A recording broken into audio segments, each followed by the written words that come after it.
嘅。咁我哋咧就住呢個議題啦，就請嚟香港物業服務聯盟主席甄韋喬。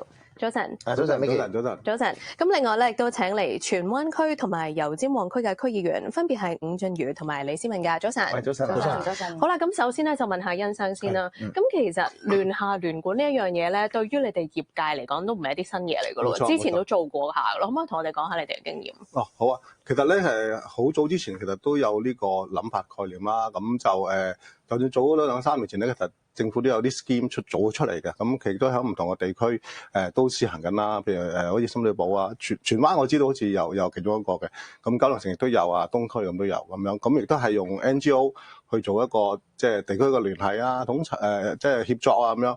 咁跟住咧就我哋啲管理公司咧，咁就如果譬如喺地區上面即係已經做開一啲附近大廈咁樣，咁可能就會接一部分嘅大廈去做啊嘛。咁有啲都跨區做緊添嘅，咁就變咗都係叫做咩？就係盡下公民責任啦。第二就係即係如果做得好嘅話，咁喺個地區個聲譽好啲，咁亦都希望接到一啲其他嘅大廈，咁去互補翻成個情況咯。咁大致上就咁咯。喺聯廈聯管呢個情況咧，通常有冇話即係一個管理公司佢喺嗰一區要管理幾多棟大廈度㗎？咁嗰原本嗰啲 scheme 咧，就因為係有資金嘅，即係咁政府可能撥一啲，或者係某啲團體對撥一啲咁樣，咁佢都係根據佢個資金去做一個大廈嗰個安排啦。咁都係一個量數嚟嘅，即係唔係一座半座咁少嘅，即係起碼都可能10幾20座啊咁樣，唔同個區唔同嘅情況咁樣，咁就視乎佢嗰個 budget 係有幾多資金，咁從而去揾唔同嘅大廈咯。係，其實呢個都好各處鄉村各處嚟啦，因為其實大廈管理呢個問題都存在咗好多年啦。咁都想問下兩位區議員啦，嗱，其實你哋會好熟悉個地區情況。今次麥美娟局長就好好啦，佢話先揾4區嚟到試下先。咁感覺上咧推出嘅時候咧就係話，嗱，大廈應該係一個業主嘅責任去做好管理。但係喺你哋地區，大如我想問下你先啦。通常你見得到區裏面啲大廈點解一直都管理唔到咧？個問題存在喺邊？咁先問都可以講下喺啲油尖旺區，究竟利動而家呢種聯廈聯管嘅情況，你又能唔能夠解決到呢個問題？大如你講先啦嚇。其實最主要咧係有3個問題嘅。第一就係年紀大，因為好多嘅業主年紀大啦。咁啊，第二咧就係缺乏一啲專業嘅管理知識。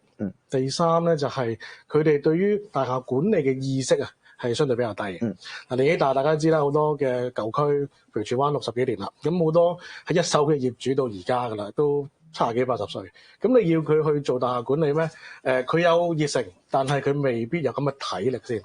第二咧就係嗰個大廈管理嘅知識啊，因為而家咧你係要根據住呢個建築物管理條例啦，咁入邊有好多嘅要求啦，而家最近又會有埋啲罰則添，譬如你要保留一啲嘅文件啦、招標嘅文件啦等等，會有罰則嘅。咁呢個亦都係困難啦。第三咧就係佢哋對於要交管理費或者係對於大廈管理嘅呢一個意識係低嘅。點解咧？因為30幾年都冇交過，30幾年都冇人理。咁但係大家要知道，隨住個大廈嘅樓齡一路大咧，你要維修嘅嘢，你要夾份集資做嘅嘢就會越嚟越多嘅。咁最主要係呢3個問題咧，就導致到即係咁多年以嚟咧，即係啲舊區咧，經常會出現大廈管理嘅問題。咁先問啦，你油尖旺區通常面對啲咩情況咧？補充下啦，除咗我哋舊區真係都會啱啱好似要議員講啦，我哋面對嘅問題其實係相若。咁補充一點係咩咧？其實聯廈聯管咧都係敝黨經民聯喺19年嘅時候提出嘅。係，我記得嘅。咁所以咧都好開心啦，政府真係亦都又認真考慮咗呢一個嘅政策啦。嚟到依家我哋真係去實行，而我哋本身倡議聯廈聯管政策咧，都係響翻油尖旺區。點解咧？因為佢嘅舊樓背景相似，單棟式嘅私樓其實一梯2伙，佢嘅戶數唔多，可能係10到16伙就已經係一棟啦。一個咁細嘅鋪，其實佢去揾管理公司係難。正如議員話齋，佢就算個業主好想去剔翻個責任都好啦，佢無能為力。佢一戶可能佢揾唔晒成棟嘅人。去成立個法團，成立咗個法團都好啦，應付完啲命令，其實佢又係擺低翻，擺低咗咁啊，俗稱我哋叫僵屍法團啦。未來我哋成個經濟嘅周期下滑，油尖旺區咧啱啱選咗個花園街做一個重建，未來我哋都見唔到佢會響嗰個目標範圍會做重建嘅行動，咁變相我哋已經預計到佢3、5、7年面對嘅舊式樓宇將會係更加難。咁所以呢個時間推翻出聯廈聯管呢個服務政策，其實係一個非常好嘅時機啦。咁我哋亦都係好希望佢，我哋作為第一個倡議黨啦，我哋當然希望佢真係能夠落實去個地區執行。未來我哋希望去同唔同嘅業主好啦，持份者好啦，甚至乎我哋都希望即係諗緊唔同嘅方法，究竟點樣去處理到個收管理費呢個問題？其實最大嘅問題就係收管理費。我哋都研究下是否能夠某部分嘅權力能夠下放到去用者自負。住喺度個人先係最真切嘅嗰個人，是否研究佢都有一個部分執行嘅能力去？其實由佢自己去交翻佢自己使用嘅管理費，係咪可行呢？如果唔係牽涉成棟大廈嘅一啲決策權，是否有部分嘅角色可以下放到去使用者嗰度呢？呢個亦都係我哋希望執行起上嚟嘅時候，能夠將佢切切實實推行到去地區。係嗱，其實都想了解多少少咧，就係嗱，而家去到執行咧，有好多即係唔同嘅情景係會出現問題。例如有一啲業主其實釘戶嚟嘅，咁佢買嚟等收購嘅啫，咁但係佢又好廉價咁啊租咗俾人，跟住就所有嗰啲管理就唔理啦咁樣樣。嗱，類似啲咁嘅情況咧，其實我擔心嘅咧就係話究竟喺嗰個政策推行原意係好好嘅，遇到啲奇難雜症嘅時候，咁應該係邊個牽頭咧？係民政處啊、物管公司啊？定係可能而家好多時都會話，不如咁啦，嗱，區議員3會再加埋關愛隊，你落去幫我清晒所有嘢啦。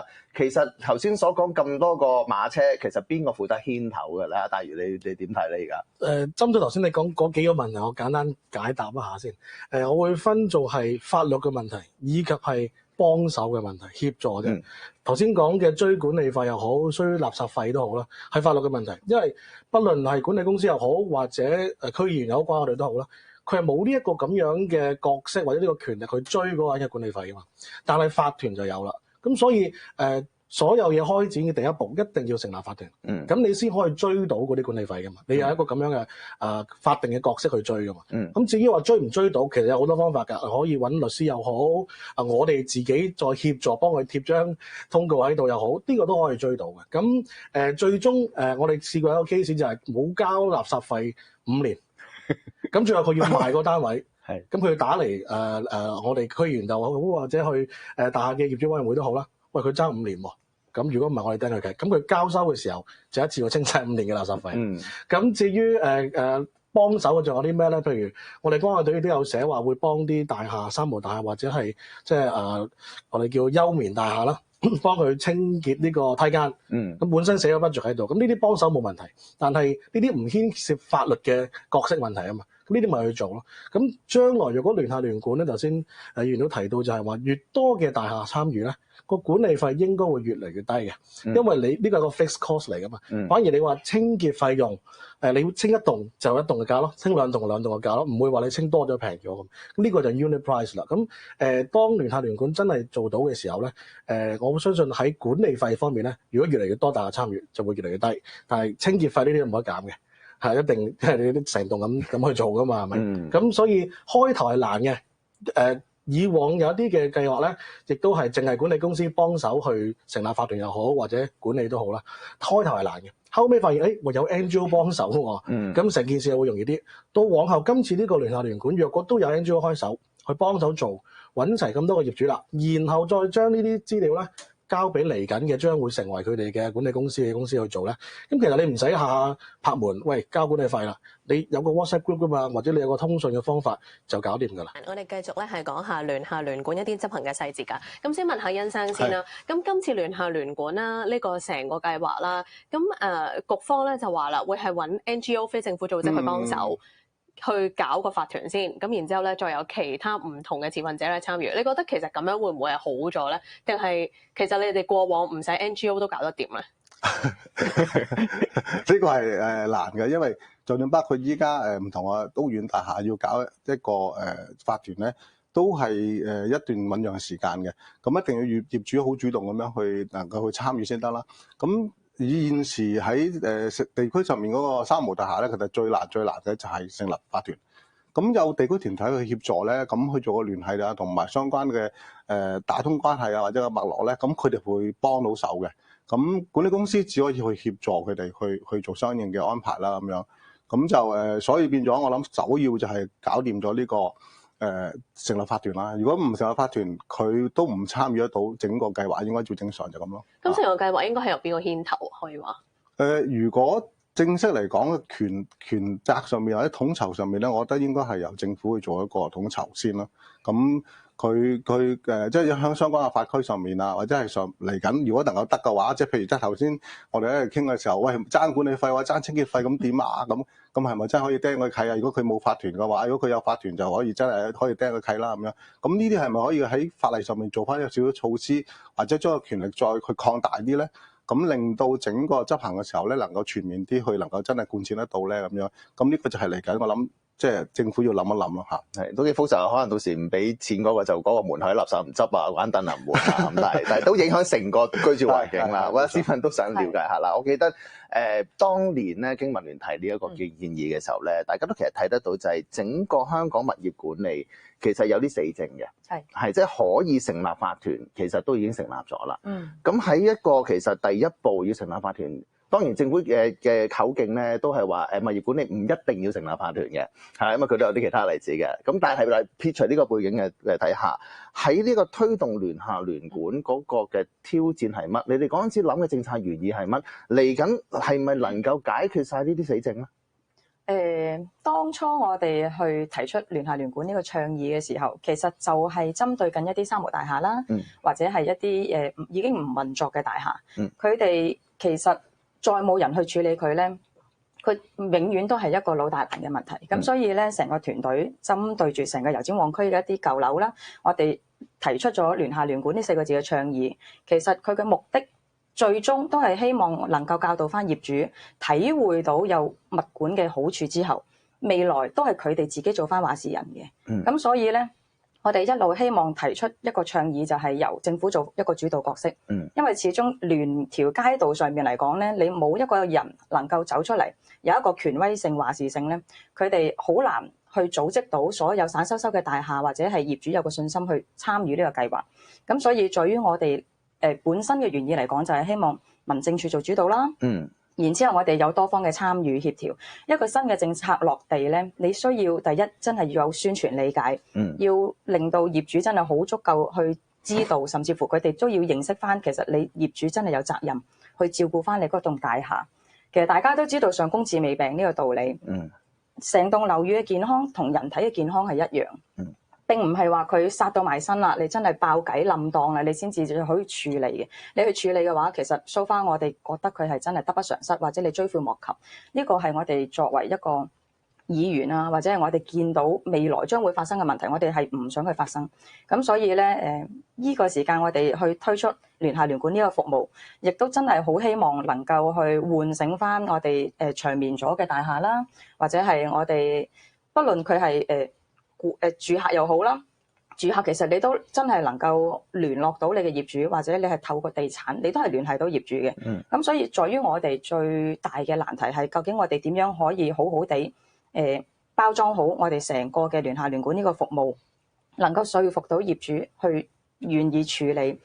再調翻轉，佢享受咗呢個服務之後，是否能夠成棟大廈做翻一個法團，自己剔翻佢嘅責任，去做翻一個良好嘅運作，然之後慢慢，我哋成條街道，甚至乎你一個人好，成個社會先健康噶嘛。咁想問下區議員咧，咁其實而家油尖旺區同荃灣區咧，有冇已經揀定咗某一個位咧，係會試做聯廈聯管啦？同埋即係你哋而家準備工作係做成點？我知道嚟緊政府如果係討論嘅時候咧，佢會有一個劃定一個範圍嘅，咁亦都會問我哋區議員嘅意見啦。咁範圍而家喺邊度我未知道嘅，不過咧，我如果我去提建議嘅話咧，我主要會係喺荃灣嘅二波坊、三波坊咯，因為我哋荃灣有個波坊文化啊嘛，即係個 square 嚟嘅。咁如果聯廈聯管個成個 square 都係喺呢個 scheme 入邊，而咁多棟都參與嘅話咧，咁管理公司去管理嘅時候容易。我哋關愛隊又好，區議員好，我哋去協作嘅亦都容易，同埋咁你先可以做到所謂嘅聯廈啊嘛。如果你單棟你點聯咧，係咪？如果一個 square 可以做到咧，就 perfect 啦。係油尖旺區裏邊咧，其實我哋透過新聞都見到劃咗界嘅。咁我哋成個概念咧，應該係舊樓咧集中咗喺旺角區同埋太子嗰一帶嘅。咁其實佢選材亦都非常之好啦。我哋知道喺太子區裏邊咧，其實有一條叫做大南街道。大南街道咧係聚集咗好多嘅三無大廈。佢單係1到148號為例啦，佢裏邊大約有50座嘅大廈，20座裏邊已經係三無或者係冇管理。咁所以咧，佢係非常配合到聯廈聯管呢個政策。咁我哋嚟緊係。因為呢個政策出咗街之後咧，我哋收到好多市民嘅電話查詢嘅，佢哋最多嘅就係三無大廈啦，打嚟諮詢幾時會有呢一個服務啦，係咪真係推出街㗎？咁因為佢哋接到好多唔同嘅大廈嘅 order 啦，佢哋要大維修啦、驗樓驗窗啦、消防令啦，特別係我哋佐敦嘅一個事件出咗嚟之後咧，我哋政府只會執得越嚟越嚴格嘅，嚴格係好事嚟嘅嘛。因為我哋真係希望大家要住得安全，咁所以咧如果單棟式嘅私樓或者三無大廈嘅業主佢真係唔識處理嘅時候，佢哋就係望住政府佢有咩政策可以幫到我，或者係地區有咩人可以幫到佢。其實已經揀咗4個試點區啦。咁大家成日都好期望，頭先你都講啦，好多市民聽到已經舉手啦。幾時輪到我哋個區咧？喺你哋而家準備要執行，其實去到個程序去到邊咧？油尖旺係咪落咗議會啦？咁荃灣會點咧？另外我都好想知嘅咧，就係佢裏邊特別講啦，政府有目標小區會揀一啲 NGO 幫手嘅。其實有啲乜嘢 NGO 係會有咁樣嘅經驗能力，或者其實都唔緊要有經驗能力噶啦，大家都覺得摸住石頭過河下船都去到就直噶啦，應該係咁樣諗啦。而家係個情況係點咧？有啲咩 NGO 可以幫到手，同埋你哋期望嗰陣時 NGO 可以解決一啲乜嘢嘅問題？你哋議員啊、三會啊、關愛都係做唔到嘅咧。大如你講先啦。我收到嘅信息咧就係嚟緊會喺區議會大會度討論呢一個嘅問題嘅。咁到時亦都會有一個範圍俾大家啦，然後再諮詢議員嘅意見啦，睇下有冇修改。咁完咗之後咧，就會開始招標去邀請啲 NGO 入嚟去講呢單嘢佢點做啦咁樣。不過我自己覺得咧，對於 NGO 嘅要求咧，主要係有幾樣嘅。第一就係佢本身要服務好自己呢個區先。佢起碼佢唔需要識業主，但係佢要識住喺度嘅人。咁呢棟大廈將來發生咩問題咧？住喺度嘅人先可以向你反映噶嘛。第二就係若果佢譬如而家呢個市區重建局啦，喺各個區都有一個伙伴團體噶嘛。咁如果呢個伙伴團體佢而家係知道咩咧？因為佢幫我哋做呢個大廈維修噶嘛。咁即係話佢對於管理條例方面佢熟悉嘅，佢對於業主方面佢有一定嘅脈絡嘅。咁若果加埋佢頭先講嘅另一類 NGO 就係佢服務呢一區嘅一啲居民嘅話咧，嗱咁喺將來要推動呢個聯廈聯管嘅開始嗰步，成立法團嗰步咧，其實就已經解決咗好大嘅問題。因為佢以往已經拍咗門啦，佢已經有佢 WhatsApp 知道佢邊個打邊個啊，咁到時 group 埋一齊咧，開個會就相對可以慳時間好多。係咁啊，先問喺油尖旺區，其實頭先聽大如講咧，我覺得嗰個工作好似係區議員做，因為其實你哋有齊過你問啦，但係譬如嗰樣啦，你喺油尖旺區而家睇到個情況係點啊？我哋就應該係第一個區開咗會啦，咁我哋嚟緊咧，其實就暫時係等待嘅途中啦。咁因為我哋都要等翻啲 scheme 出咗啦，咁然之後有 NGO 去招標啦，去投標啦，咁然之後就又出標睇下邊個中咁樣。咁當然啦，我哋 NGO 嘅角色咧，我哋都期望佢真係一個深入民心嘅角色嚟嘅。始終聯廈聯管我哋 set 佢咧係一個民生嘅工作嚟嘅。咁如果佢冇翻咁上下嘅歷史年資啦，佢冇一個倫理嘅脈搏背景啦，其實佢應該都好難勝任到呢一個嘅角色啦。其次我哋啱啱都提咗啦，樓宇管理咧，其實我哋都會有本天書噶嘛，咁所以344章佢哋係咪真係平時係熟讀咗，或者係佢平時有冇做開呢類型嘅服務咧，都係我哋會考慮呢間 NGO 嘅一個重要嘅重點。係嗱，其實344章大家就熟讀嘅，不過成日大家嘅解讀就唔同咁解嘅啫。咁所以去到嗰個情況底下，民政處其實聯絡小組都做好多嘢啦，佢哋壓力都好大啦。喺嗰處可以點樣幫助區議會 NGO 同埋呢啲咁樣嘅即係大廈去嘗試將而家嗰個嘅老大難問題縮細少少啦，唔好話完全解決啦。可以點樣做咧？但係如果係即係你希望期望民政處政府啦個牽頭角色可以再點樣加強咧？喺聯廈聯管入邊，我覺得政府嘅角色咧係協調。首先有一個原則就係每一個嘅業主，大廈嘅業主要管翻自己嗰個嘅大廈先啦，要知道發生緊咩事。好啦，咁譬如荃灣咁樣我哋50年以上嘅樓齡已經有成600幾棟嘅大廈，咁你一次過去解決用政府做晒所有嘢，我覺得係唔可行嘅。咁如果喺呢個聯合用入邊可以解決咗部分先。好啦，然後再有啲老大難嘅問題，或者係根本好難去解決嘅。咁 D.O. 本身佢有幾重嘅身份㗎嘛？佢係區會主席，又係關愛隊隊長。咁可唔可以用其他嘅方式去協助呢一啲咧？都得嘅。但係我覺得即係總體咁嚟講。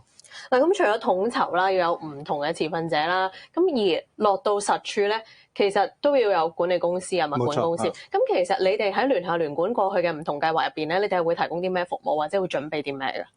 其實過往嗰啲 scheme 咧就係話，通常都係會同 NGO 一齊去聯繫，其實等於頭先所講我做嗰啲功夫，咁就變咗都係會同地區嗰啲團體一齊去聯絡業主啦，或者係聯絡嗰啲業戶啦咁樣，咁從而去做相應嘅服務俾佢咯。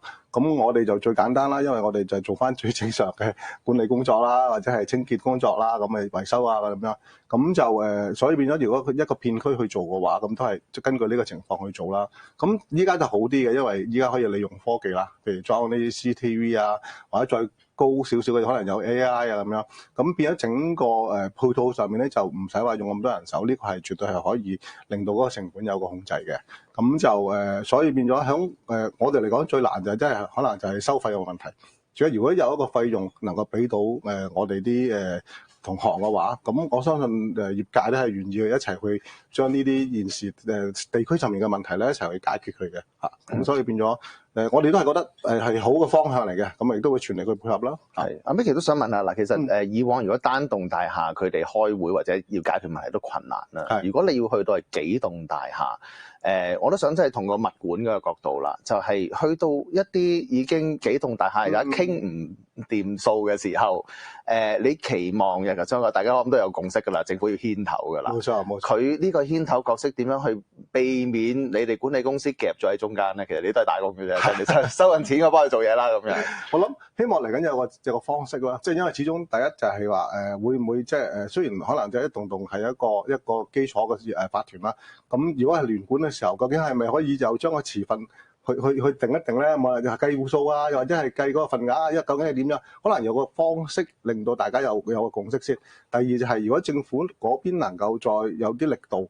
因為始終雖然就佢真係有咗 I.O. 之後啦，好啦，好多時你知道就算 I.O. 內部自己都會有機會有唔同嘅諗法，再加埋如果唔同嘅大廈更加有唔同嘅諗法，咁變咗我哋係即係我頭先所講咁樣咧。如果我哋盡量可以引導佢哋啦，咁但係如果喺政策上面咧，最好政府能夠有啲更有力啲嘅支持同埋去安排，或者協調又好統籌又好啦，都要喺呢個有個角色扮演，咁從而令到我哋去執行上面咧先能夠暢順咯。佢哋有冇揾你業界傾？